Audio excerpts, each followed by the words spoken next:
देखो chapter number 3 का नाम है linear equation, pair of linear equation.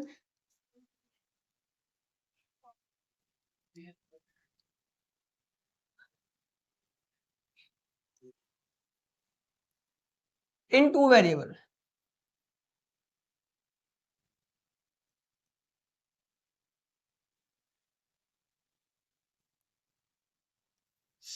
Pair of linear equation in two variables.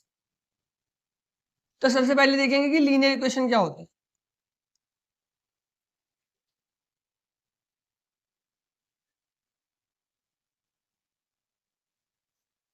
देखो हम लोगों ने क्वाड्रेटिक पॉलिनोमियल पढ़ा था और क्यूबिक पॉलिनोमियल पढ़ा था सेकंड चैप्टर में, ठीक है। तो क्वाड्रेटिक पॉलिनोमियल से बनता है क्वाड्रेटिक इक्वेशन, क्यूबिक से बनती है क्यूबिक इक्वेशन, तो लीनियर पॉलिनोमियल से बनती है लीनियर इक्वेशन। जो लीनियर इक्वेशन होती है वो भी एक अलजेब्रिक एक्सप्रेशन होती है, N algebraic expression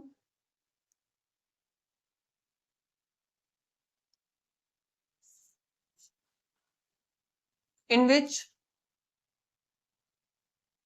maximum power of variable is 1। तो जब वेरिएबल की मैक्सिमम पावर क्या होती है 1 होती है तो उसको हम लोग क्या बोलते हैं लीनियर इक्वेशन बोलते हैं।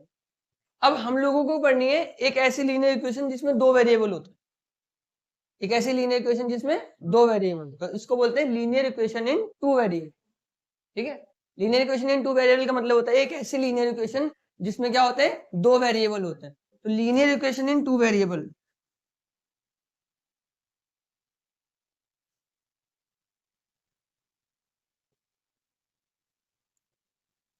को हम लोग लिखते हैं ax plus by plus c equal to 0 के form. Linear equation in two variable को लिखते हैं हम लोग ax plus by plus c equal to 0 के फॉर्म में, where a b and c are constant. A B C क्या होते हैं कांस्टेंट होते हैं और x और y जो होते हैं आर वेरिएबल। एबीसी कांस्टेंट है और एक्स और वाई क्या है वेरिएबल है। तो linear equation in two variable क्या होती है एक ऐसी लीनियर इक्वेशन जिसमें दो वेरिएबल होते हैं, और लीनियर इक्वेशन क्या होती है एक ऐसी इक्वेशन जिसमें मैक्सिमम पावर वेरिएबल की क्या होती है 1 होती है, ठीक है। लेकिन चैप्टर ये नहीं है, चैप्टर है pair of linear equation. Pair of linear equation का मतलब कि आपको दो लीनियर इक्वेशन मिलेंगे। जैसे मान लो एक लीनियर इक्वेशन है a1x plus b1y plus c1 equal to 0, और दूसरी वाली मिलेगी आपको a2x plus b2y plus c2 equal to 0, ठीक है। ये इक्वेशन मिलेंगी आपको। अब इन दो इक्वेशन को यूज करके हम लोग को x और y की वैल्यू फाइंड करनी पड़ेगी, पूरे चैप्टर में यही करना है। तो दो इक्वेशन को सॉल्व करके हम लोगों को x और y की वैल्यू फाइंड करनी होगी, ठीक है। Pair of linear equation in two variable. तो pair of linear equation in two variable मतलब कि आपको एक पेयर ऑफ लीनियर इक्वेशन मिलेंगे, दो लीनियर इक्वेशन मिलेंगे आपको, ठीक है। पहली वाली को बोलेंगे ax plus b1 a1x plus b1y plus c1 equals to 0। दूसरी वाली हो गई a2x plus b2y plus c2 equals to 0, ठीक है। यहाँ पर a1 b1 c1 और a2 b2 c2 क्या है कांस्टेंट टर्म्स हैं और x y क्या है वेरिएबल्स है। तो हम लोगों को इन दोनों इक्वेशन को सॉल्व करके x और y की वैल्यू फाइंड करनी होगी। x और y की वैल्यू हम लोग अलग अलग तरीके से फाइंड कर सकते हैं, मतलब अलग अलग मेथड्स हैं इसमें आप लोगों के, ठीक है। सबसे पहला मेथड जो है वो ग्राफिकल मेथड है।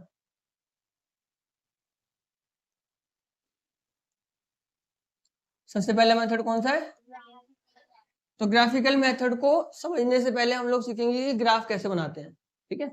कोई भी आपको लीनियर इक्वेशन गिवन होगी, linear equation in two variable given होगी, तो उसका ग्राफ कैसे बनाएंगे। जैसे मान लो कि एक इक्वेशन है 3x plus Y equal to 10, एक इक्वेशन गिवन है आपको, ठीक है। तो इसका ग्राफ कैसे बनाएंगे।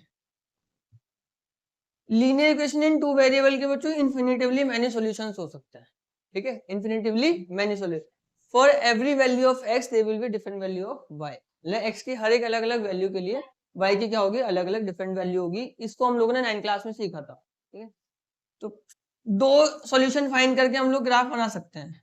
Late x is equal to 0, पहले x की वैल्यू मैंने क्या लेट कर ली 0 लेट कर। तो जब मैंने x की वैल्यू 0 लेट करी तो y की वैल्यू क्या आ जाएगी, 10 आ जाएगी। y की वैल्यू 10 कैसे ही पता चल गया ना, क्योंकि 3 को 0 से अगर मैं मल्टीप्लाई करूंगा तो 0 आएगा। ठीक है, फिर लेट कर लो x की वैल्यू 1, तो 3 into 1 plus y equals to 10। तो यहाँ से y की वैल्यू क्या आ जाएगी, y की वैल्यू आ जाएगी 7। ठीक है, फिर आप लोगों को क्या करना होगा, एक बॉक्स बनाना होगा, x और y की वैल्यू पुट कर देंगे। 2 बहुत है, 2 से हो जाएगा। ठीक है, अब ग्राफ बना लेते।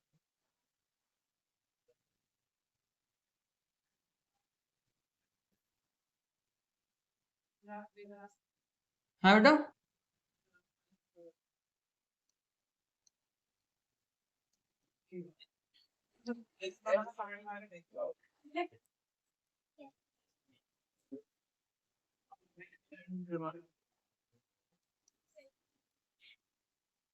ठीक है बेटा, यहाँ पे माइनस होता है, पता है नहीं सब।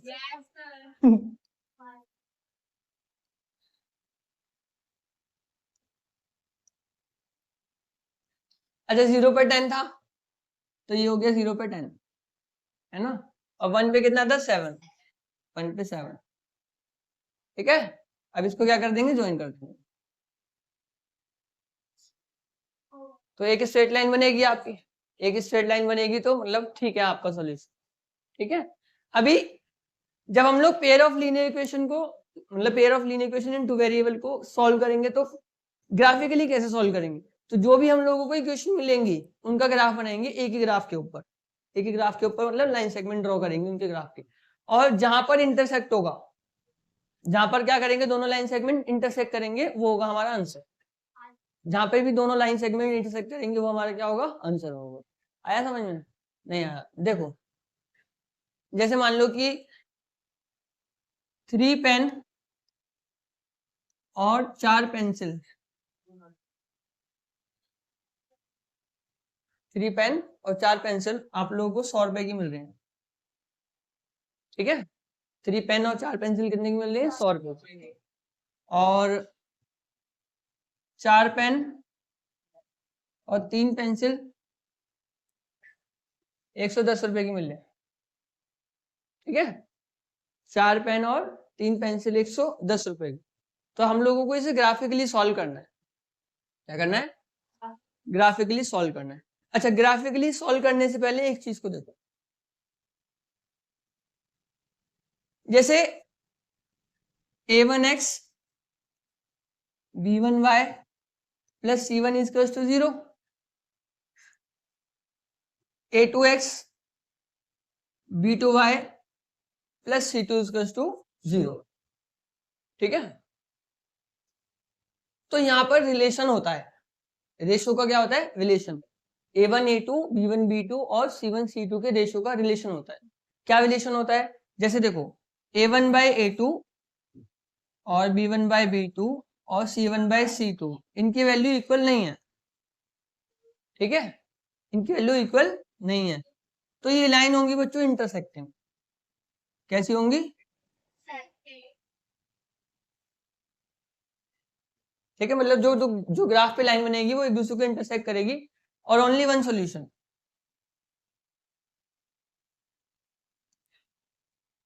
Only one solution. ठीक है, ओनली वन सॉल्यूशन का मतलब x की एक वैल्यू होगी और y की एक वैल्यू होगी, मतलब एक डेफिनेट वैल्यू होगी। हाँ, यूनिक सॉल्यूशन भी बोल सकते हो उसको। ठीक है, अगर a1 bye a2 b1 bye b2 और c1 बाय c2 तीनों बराबर है, ठीक है, तो कोइंसिडेंट, कोइंसिडेंट या कोइंसाइड लाइन बनेगा। ठीक है, और इन्फिनिटिवली मैनी सॉल्यूशन होंगे।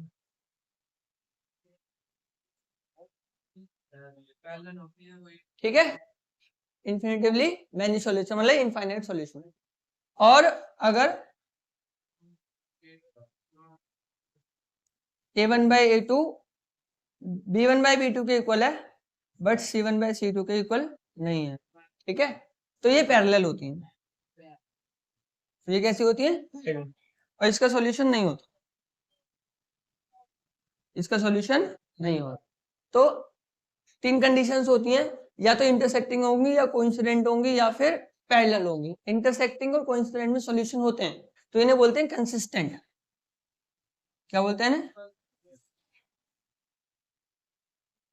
और इसे नॉन कंसिस्टेंट या इनकंसिस्टेंट, ठीक है।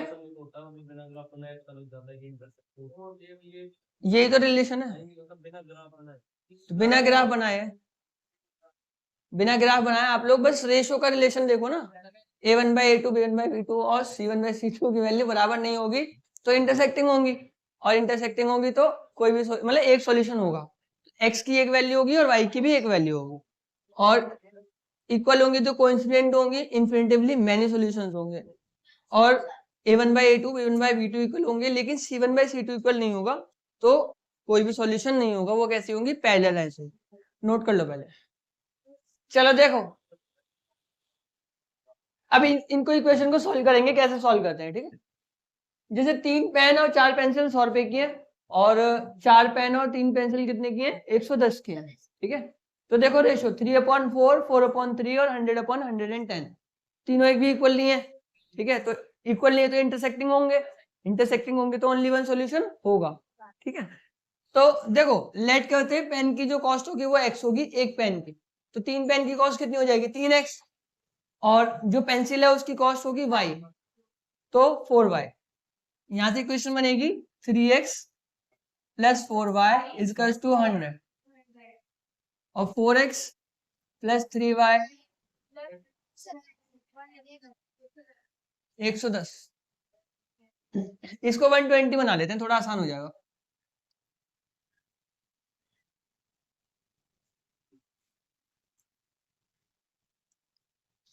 अब देखो कैसे सॉल्व करते हैं, तो इसको सॉल्व करने के लिए हल्का सा दिमाग लगाना होता है, ध्यान से देखना कैसे।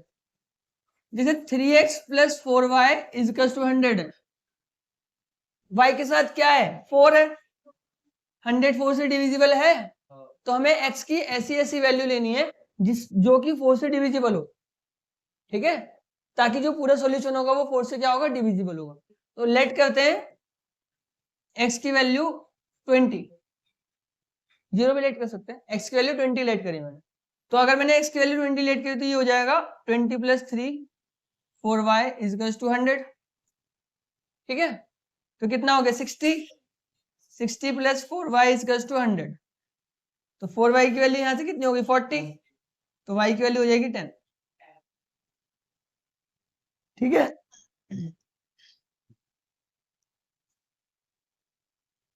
अब लेट कर लो, 40 कर लो,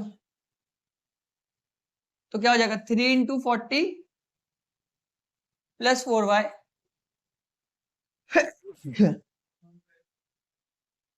100 बेटा। अभी पहली क्वेश्चन को तो सॉल्व कर रहे हैं, तो 120 प्लस 4y इजकल्स टू 100, तो 4y इजकल्स टू -20, और y की वैल्यू क्या आ जाएगी? -5। तो ये फर्स्ट,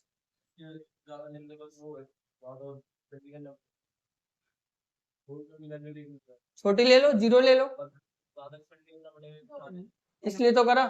5 का गैप लेंगे ना, 1 का नहीं लेंगे अब, क्योंकि 5 के मल्टीपल्स में आ रहे हैं ना आंसर, तो 5 का गैप ले लेंगे। 10 का भी ले सकते हैं, हाँ हाँ, ग्राफ में भी ले सकते हैं, ठीक है। गैप जो होगा बस इक्वल लेना है, जैसे अगर 5 का लोगे तो 5 का गैप लेना है, 10 का लोगे तो 10 का गैप, ठीक है। जरूरी नहीं है कि 1 से ही लोगे, जब गैप बनाओगे तो 1 का गैप लोगे, ऐसा नहीं है, 2 का भी ले सकते हो, 5 का भी, जितने का आपका मतलब कंडीशन के अकॉर्डिंग जो होगा, ठीक है।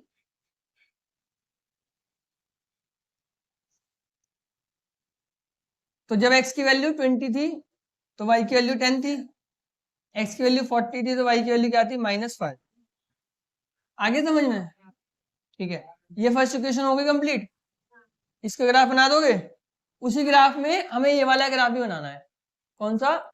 4x plus 3y equals to 120, 4x plus 3y equals to 120। अच्छा देखो, y के साथ 3 है, 123 से डिविजिबल है, तो x की भी हम लोगों को ऐसी वैल्यू लेनी होगी जो 3 के टेबल में आती है, मतलब 3 से डिविजिबल हो, तो इजीली सॉल्व हो जाएगा वो। 0 लोगे, चलो ले लो, लेट 0, तो 3y इक्वल्स टू 120, तो 40 आ गई। y0 ले लोगे, y0 ले लो, लेट y इक्वल्स टू 0, तो 4x इक्वल्स टू 120, तो y की वैल्यू क्या आ जाएगी, x की वैल्यू आ जाएगी 30। तो यहाँ से ग्राफ बनेगा और यहाँ से ग्राफ बनेगा, दोनों के ग्राफ जिस पॉइंट पे इंटरसेक्ट करेंगे x और y की वो वैल्यू हो जाएगी। किसको? हाँ वही तो कॉमन सॉल्यूशन है दोनों, वही फाइंड करना होता है। ठीक है, जिस पॉइंट पे इंटरसेक्ट करेंगी वो क्या होगा, सॉल्यूशन होगा, x और y की वैल्यू आ जाएगी। इसी तरीके से करना है, ग्राफिकली सॉल्व करने के लिए बोलेगा तो आप ग्राफ बनाना है, पहले ग्राफ बना के इंटरसेक्ट जहां पर करेंगे वो पॉइंट पे जो होगा x और y की जो वैल्यू होगी वही उसके क्या होगा, आंसर हो जाएगा। चलो नोट कर लो।